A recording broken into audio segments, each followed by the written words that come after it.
Hi everyone, welcome back to this channel. On today's video, I'm gonna show you how to find new music on Spotify.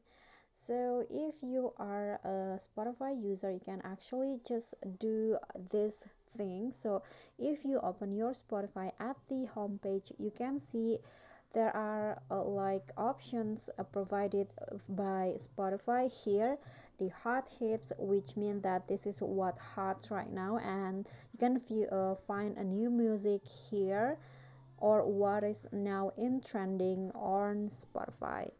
So you can also just like swipe it in here, like the viral one and then today's top hits, so you can actually find new music here.